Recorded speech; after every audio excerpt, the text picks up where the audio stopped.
गांव में आदित्य नाम का एक किसान रहा करता था। आदित्य बहुत ही सीधा साधा और नेक इंसान था, जो हमेशा लोगों की भलाई में विश्वास करता था। एक दिन आदित्य अपने खेत से अपने घर वापस लौटा ही था कि तभी उसकी पत्नी रुक्मणी उससे बोली, मैं आपकी ही काफी देर से प्रतीक्षा कर रही थी। क्या हुआ रुक्मणी? आज सुबह से राधा ना तो कुछ खा रही है न पी रही है, बस गुमसुम लेटी हुई है। चिंता मत करो, मैं देखता हूँ। इतना बोलकर आदित्य उस चारपाई के नजदीक पहुंच गया, जहां उसकी 10 वर्षीय पुत्री राधा आंख बंद करके लेटी हुई थी। आदित्य को अपने पास देखकर 10 वर्षीय राधा ने अपनी आंखें खोल लीं। क्या हुआ राधा? तुम्हारी माँ बता रही हैं कि तुमने सुबह से कुछ खाया पिया नहीं। अगर तुम ऐसे ही भूखी रहोगी तो तुम और ज्यादा कमजोर हो जाओगी। पिताजी, मुझे भूख नहीं लग रही और मेरे शरीर में पूरी तरह से दर्द हो रहा है।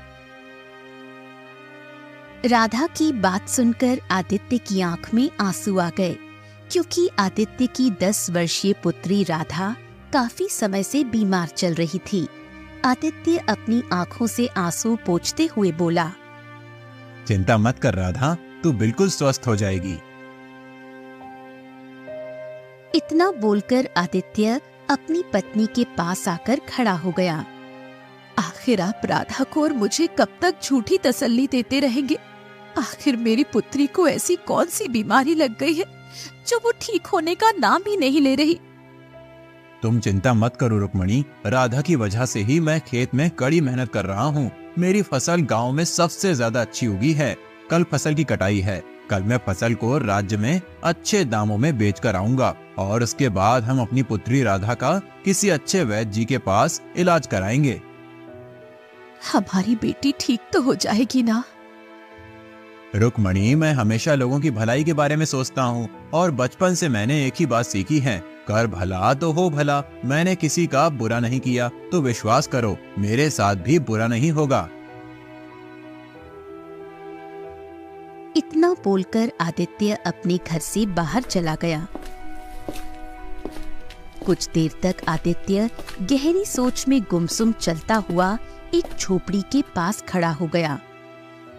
उस झोपड़ी के बाहर एक बूढ़ा व्यक्ति बैठा हुआ था, जो कि आदित्य के गांव का एक बहुत बड़ा वैद्य था। वैद्य आदित्य की ओर देखकर बोला, क्या हुआ आदित्य? तुम्हारे चेहरे पर चिंता की लकीरें क्यों झलक रही हैं? आज मेरी पुत्री राधा ने सुबह से कुछ नहीं खाया और आज मेरी पत्नी भी मुझसे पूछ रही थी कि आखिर राधा को ऐसी कौन सी बीमारी लग गई है जो वो ठीक होने का नाम ही नहीं ले रही। इतना बोलकर आदित्य फूट फूट कर रोते हुए वैद्य से दोबारा बोला, अब मैं अपनी पत्नी से ज्यादा दिन तक झूठ नहीं बोल पाऊंगा। आदित्य की बात सुनकर वैद्य कुछ देर तक गहरी सोच में गुम रहे। कुछ देर बाद वो आदित्य के चेहरे को बहुत ही गौर से देखते हुए बोले, देखो आदित्य, मैंने तुमसे पहले ही कहा था कि तुम्हारी पुत्री को एक विचित्र बीमारी है और उसका इलाज संभव नहीं है। लेकिन मैं तुमसे ये नहीं कहूंगा कि तुम उसका किसी दूसरे वैद्य से इलाज नहीं करवाओ। केशव नगर राज्य में एक बहुत बड़े वैद्य रहते हैं, जो कि मेरे गुरुजी भी हैं। तुम्हें जाकर उनसे मिलना चाहिए, परंतु वहां जाने से पहले तुम्हें धन का इंतजाम कर लेना चाहिए। कल मैं अपनी फसल काट कर राज्य में अच्छे दामों पर बेच कर आऊंगा और फिर उसके बाद मैं अपनी पुत्री को उन्हीं वैद्य के पास ले जाऊंगा जो आपके गुरु हैं। मुझे विश्वास है कि मेरी पुत्री सही हो जाएगी। ईश्वर करें ऐसा ही हो। वैद्य की बात सुनकर आदित्य अपने घर पर चला गया।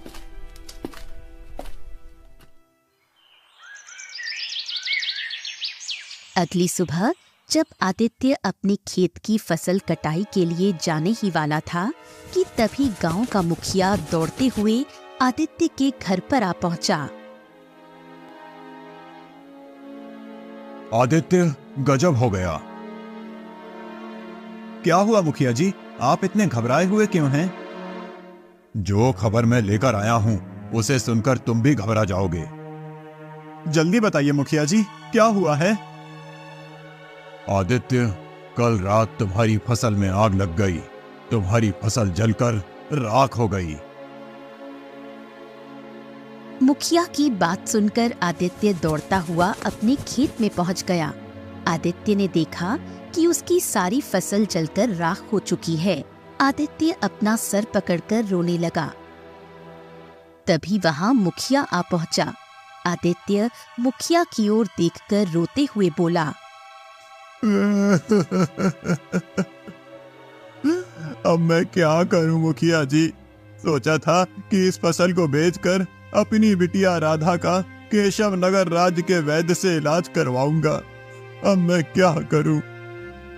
समझ में नहीं आ रहा आदित्य कि तुम्हारे खेत में आग कैसे लगी। आप नहीं जानते, मेरी फसल में आग नहीं लगी, बल्कि मेरी जी तोड़ मेहनत में आग लगी है। मेरा परिवार तो अब भूखा मर जाएगा। अब मैं क्या करूं?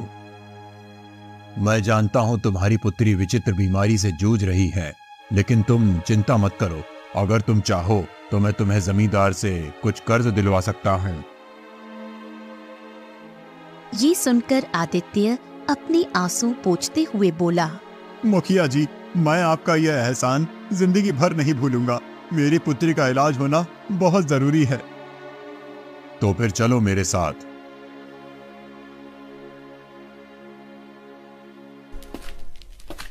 मुखिया आदित्य को जमींदार के घर पर ले गया और जमींदार को सारी घटना बताते हुए बोला, जमींदार जी, आदित्य को इस समय धन की बहुत आवश्यकता है। उसकी फसल जलकर राख हो गई है। उसके घर में खाने को खाना नहीं है। ऊपर से उसकी पुत्री एक विचित्र बीमारी से जूझ रही है। इस बेचारे के ऊपर तो एक साथ आफतों के पहाड़ टूट पड़े हैं। ठीक है, मैं इसे धन देने के लिए तैयार हूँ, लेकिन कुछ महीनों बाद मेरी पुत्री मोहिनी का विवाह होने वाला है। इसे सारी रकम ब्याज सहित वापस लौटानी होगी। मैं तैयार हूँ जमींदार जी। आप मुझे कर्ज के रूप में जितना भी धन दे देंगे, मैं उससे दोबारा खेती करने के लिए बीज खरीदूंगा और अपनी पुत्री का इलाज भी करवाऊंगा। जमींदार ने कुछ स्वर्ण मुद्राओं की थैली आदित्य को पकड़ा दी। आदित्य वो स्वर्ण मुद्राओं की थैली को लेकर अपने घर पर चला गया और सारी घटना अपनी पत्नी रुक्मणी को बताते हुए बोला, जमींदार तो बहुत ही अच्छे आदमी निकले रुक्मणी। अगर जमींदार जी मुझे कर्ज नहीं देते तो ना जाने क्या होता। मैं तो हिम्मत ही हार गया था। आप सही कहते हैं। अब हमें अपनी बेटी का इलाज कराने में देर नहीं करनी चाहिए। आदित्य उसी दिन अपनी पत्नी रुक्मणी के साथ अपनी पुत्री राधा को लेकर केशव नगर राज्य के उस बड़े वैद्य के पास चला गया। वो बूढ़ा वैद्य राधा की जांच पड़ताल करने के बाद बड़ी ही गंभीर अवस्था में आदित्य की ओर देखकर बोला, मुझे क्षमा करें आदित्य, तुम्हारी पुत्री का इलाज असंभव है। ये सुनकर आदित्य और उसकी पत्नी रुक्मणी बुरी तरह से घबरा गए। आप कहना क्या चाहते हैं? हम तो बड़ी उम्मीद लेकर आपके पास आए थे। आदित्य, कुछ विचित्र बीमारी ऐसी होती हैं जिनका इलाज भी बहुत विचित्र और दुर्लभ होता है। तुम्हारी पुत्री को भी ऐसी ही बीमारी है जिसका इलाज शायद ही इस संसार में हो। तुम अपनी पुत्री को यहाँ से ले जा सकते हो। आदित्य और रुक्मणी फूट फूट कर रोने लगे। वो दोनों उदास मन से अपनी पुत्री राधा को लेकर दोबारा अपने गांव वापस आ गए। अपने घर पर आकर रुक्मणी रोते हुए आदित्य से बोली, तो क्या हमारी पुत्री राधा कभी सही नहीं हो पाएगी? हिम्मत मत हारो रुक्मणी। मेरा मन अभी भी कहता है कि मेरी पुत्री राधा सही हो जाएगी। अरे, केशव नगर राज्य के वैद्य ने अगर हार मान ली तो क्या हुआ? और भी राज्य में ऊंचे वैद्य हैं। मैं दूसरे राज्य के वैद्य के पास जाऊंगा, लेकिन फिलहाल तो खेत में काम करना भी जरूरी है, क्योंकि जमींदार का कर्जा भी चुकाना है।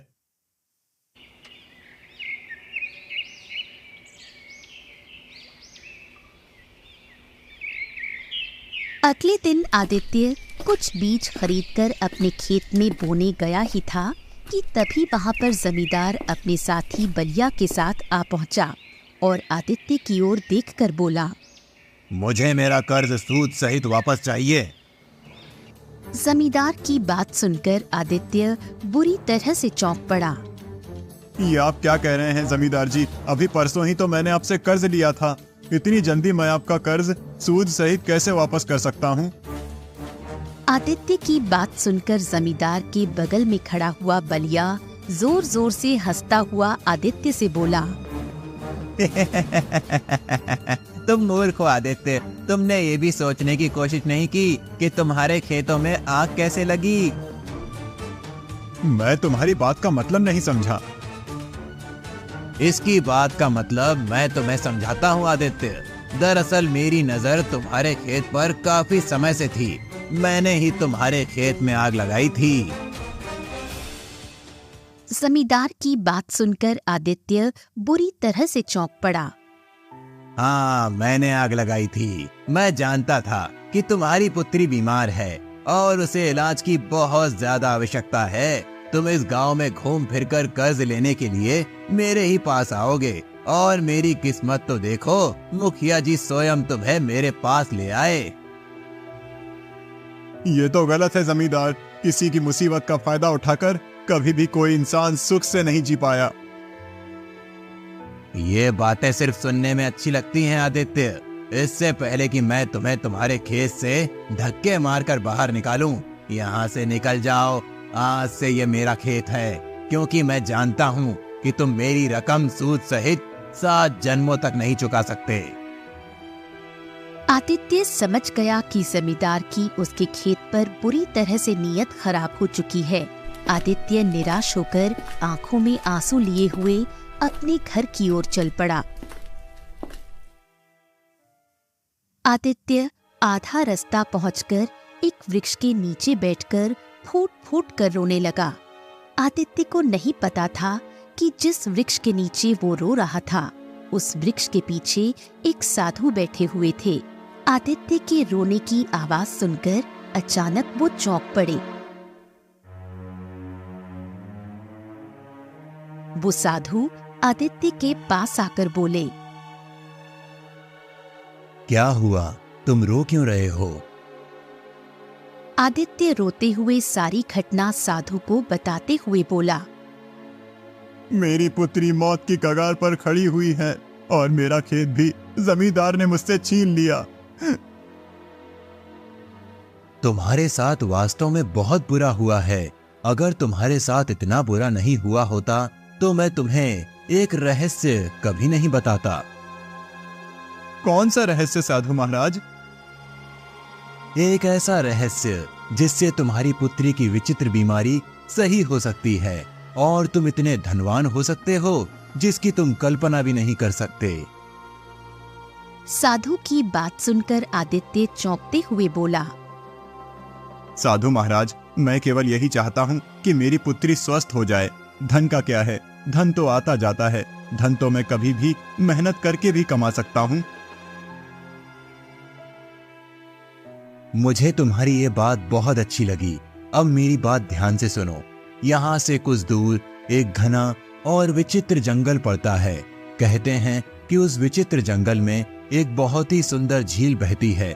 उस झील के किनारे एक दुर्लभ जादुई कमल का फूल उगता है। वो फूल केवल वही व्यक्ति प्राप्त कर सकता है जिसका मन लोभ और ईर्ष्या से दूर हो और जिसके मन में दूसरों के प्रति प्रेम और दया की भावना हो। जैसे ही तुम उस फूल को अपनी पुत्री के शरीर से स्पर्श करोगे, तुम्हारी पुत्री सही हो जाएगी। और अगर तुम एक बार उस विचित्र जादुई फूल से जितना भी धन मांगोगे, तुम्हारे पास उतना ही धन आ जाएगा। उसके बाद वो फूल गायब हो जाएगा। परंतु उस फूल तक पहुंचना बहुत ही असंभव काम है।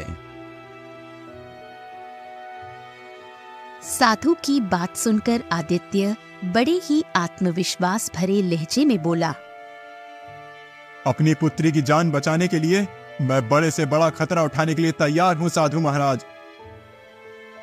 तो फिर देर मत करो, यहाँ से दाईं ओर दिशा में मुड़ जाओ।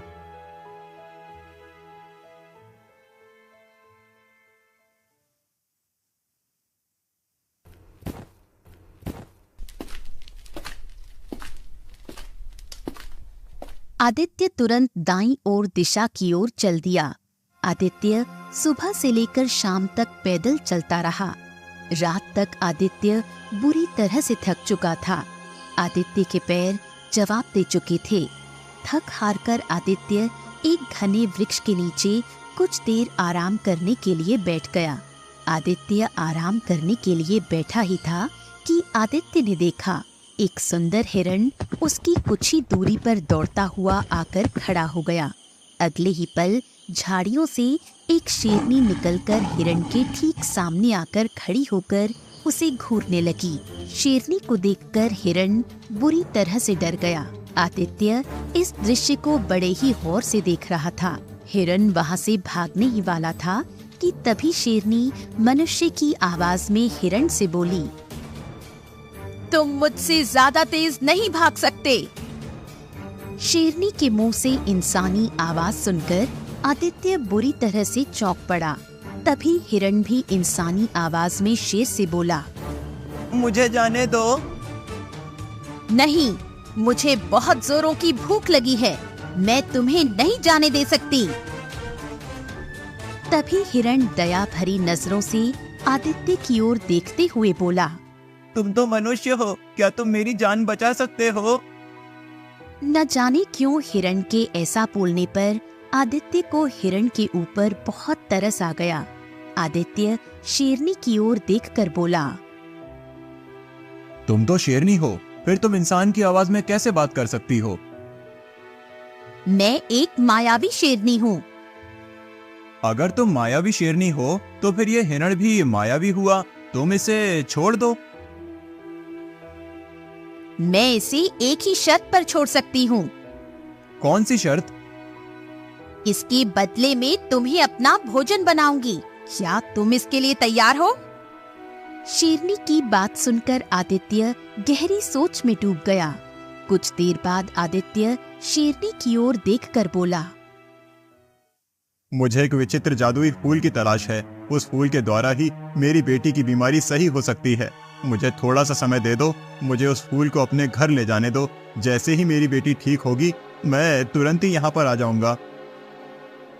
नहीं, अगर इस हिरण की जान बचाना चाहते हो तो फिर तुम्हें अभी और इसी समय फैसला करना होगा। आदित्य ने देखा कि हिरण की आंखों में आंसू थे।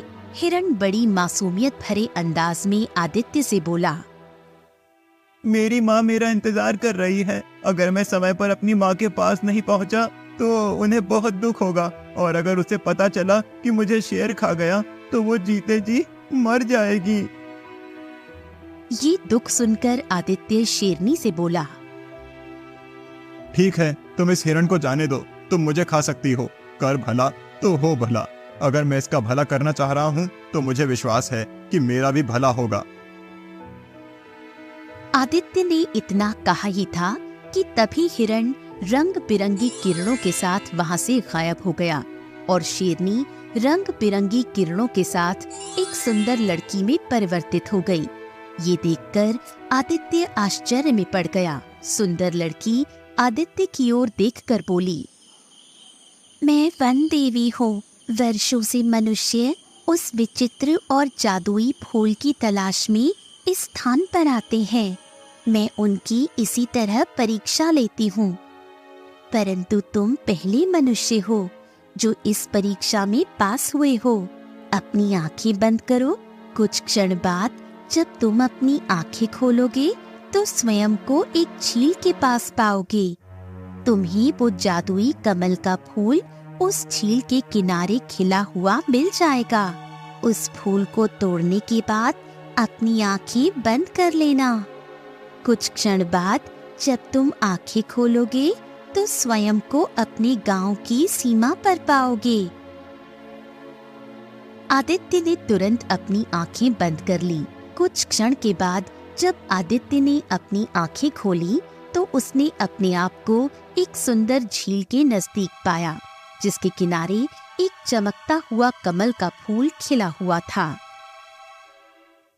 लगता है ये वही कमल का फूल है जिसके बारे में साधु महाराज बता रहे थे। आदित्य ने तुरंत उस कमल के फूल को तोड़ लिया और अपनी आंखें बंद कर ली। कुछ क्षण बाद जब आदित्य ने अपनी आंखें खोली तो उसने अपने आप को अपने गांव की सीमा पर पाया। आदित्य दौड़ता हुआ अपने घर की ओर चला गया। आदित्य अपने घर पहुंचा ही था कि तभी उसने देखा कि आदित्य के घर पर जमींदार पहले से मौजूद था। जमींदार रोता हुआ बोला,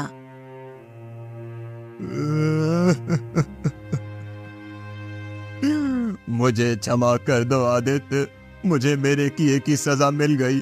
कल रात मेरी बेटी बुरी तरह से बीमार पड़ गई। मैंने बड़े बड़े वैद्य को उसे दिखाकर देख लिया, परंतु वो ठीक नहीं हुई। वैद्य का कहना है कि वो बच नहीं सकती। अब मुझे एक नहीं बल्कि दो अर्थी का इंतजाम करना है। मेरी पत्नी मेरी बेटी से बहुत प्रेम करती है। अगर मेरी बेटी इस दुनिया में नहीं रही तो उसकी माँ भी उसकी मौत का सदमा बर्दाश्त नहीं कर सकेगी।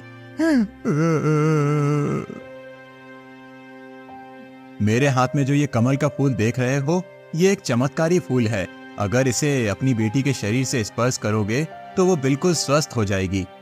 मैं इसे विचित्र जंगल से अपनी बेटी की बीमारी को ठीक करने के लिए तोड़कर लाया था।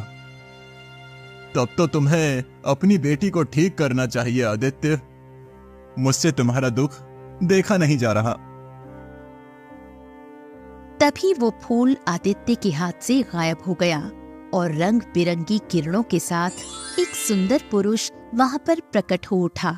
सुंदर पुरुष आदित्य की ओर देखकर बोला, तुम वाकई मन के सच्चे इंसान हो आदित्य। तुम्हारे कारण मैं आज श्राप से मुक्त हो गया। तुम जिस झील के किनारे से वो कमल का पुष्प तोड़कर लाए थे, मैं उस झील का मायावी राक्षस था। मैं एक दिन एक साधु की साधना को भंग कर बैठा। साधु ने क्रोध में आकर मुझे श्राप दे दिया और मैं कमल के फूल में परिवर्तित हो गया। कुछ देर बाद साधु को मुझ पर दया आ गई और उसने मुझसे कहा कि जब भी कोई व्यक्ति जिसका मन सोने की तरह शुद्ध होगा तुझे तोड़ेगा तो श्राप से मुक्त हो जाएगा। तुमने मुझे श्राप से मुक्त किया है आदित्य। मांगो, क्या मांगते हो? पहले तो मैं ये चाहता था कि मेरी बेटी की बीमारी सही हो जाए, परंतु अब मैं चाहता हूँ कि जमींदार की बेटी की बीमारी भी सही हो जाए। तुम इससे अधिक और भी मांग सकते हो। बस मैं यही चाहता हूँ कि मैं जीवन भर स्वस्थ रहूं, क्योंकि मनुष्य का असली धन स्वास्थ्य होता है। ठीक है आदित्य, ऐसा ही होगा। इतना बोलकर वो सुंदर पुरुष वहां से गायब हो गया और आदित्य की बेटी ठीक हो गई। जमींदार आदित्य की ओर देखकर बोला, मुझे माफ कर दो आदित्य। मैंने तुम्हारे साथ कितना गलत किया, उसके बाद भी तुमने मेरी मदद की। मैं तुम्हारे खेत वापस करता हूँ और तुम्हें दिया हुआ कर्ज भी मैं माफ करता हूँ। इतना बोलकर जमींदार वहां से चला गया। घर पर आकर उसने देखा उसकी बेटी भी स्वस्थ हो चुकी थी। कुछ दिन बाद वही साधु आदित्य के पास आकर रहस्यमयी अंदाज में बोले, जब तुम मुझे पहली बार मिले थे मैं समझ गया था कि तुम ही वही इंसान हो जो उस झील के राक्षस को श्राप से मुक्त कर सकते हो। उस झील के राक्षस को श्राप मैंने ही दिया था। साधु की बात सुनकर आदित्य मुस्कुराने लगा और साधु भी मुस्कुराते हुए वहां से चले गए।